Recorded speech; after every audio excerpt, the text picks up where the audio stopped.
बीड जिल्ह्यामध्ये शासनाने पीक विमा 2024-25 मध्ये जी फसवणूक केलेली आहे, आजूबाजूच्या सर्व जिल्ह्यात वाटप केलं, परंतु बीड जिल्ह्यात वाटप केलं नाही। ही खंत अनेक ज्येष्ठ मार्गदर्शक आणि चळवळीतील सर्व विविध संघटनेच्या कार्यकर्त्यामुळे मध्ये गेल्या अनेक दिवसापासून धुमसत होती, परंतु त्याला आज खऱ्या अर्थानं तोंड वाचा फोडली।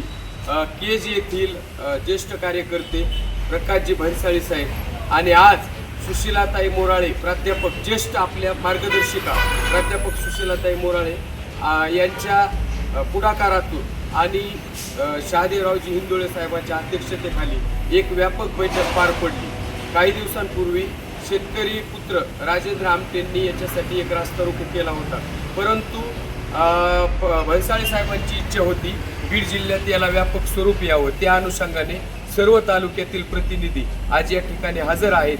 30 तारखेला बीड जिल्ह्याच्या पालकमंत्री सन्माननीय सुनेत्रा वहिनीसाहेब पवार यांना निवेदन देण्यात येणार आहे। त्यासाठी एक शिष्टमंडळ भेटून विविध संघटनेचं त्या ठिकाणी निवेदन देण्यात येईल आणि पुढील आंदोलनाची दिशा या सर्व ज्येष्ठांच्या मार्गदर्शनाखाली येईल। हा लढा संयुक्त कुणाच्या पक्ष संघटनेचा आणि जातीपातीचा नसून जगाचा पोशिंदा शेतकऱ्याला विमा मिळून कर्जमाफीच्या जातकाठी रद्द व्हाव्यात व शेतकरी खते बी बियाण्याच्या बाबतीत जी शासनाकडून GST आकारली जाते ती रद्द व्हावी, या प्रमुख मागणीसाठी आपल्याला या ठिकाणी विजेच्या प्रश्नावर व इतर काही प्रश्न शेतकऱ्यांच्या हिताचे दुबार पेरणी आदी मुद्द्यांवर व्यापक लढा उभा करायचा आहे। तरी सर्वांनी मनभेद विसरून या ठिकाणी या लढ्यात सहभागी व्हावी अशी मी या ठिकाणी शिवशक्ती भीमशक्ती विचार मंचचा प्रदेशाध्यक्ष बाळासाहेब मोरे पाटील या ज्येष्ठाच्या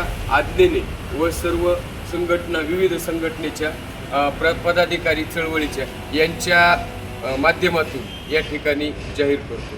जय हिंद, जय महाराष्ट्र।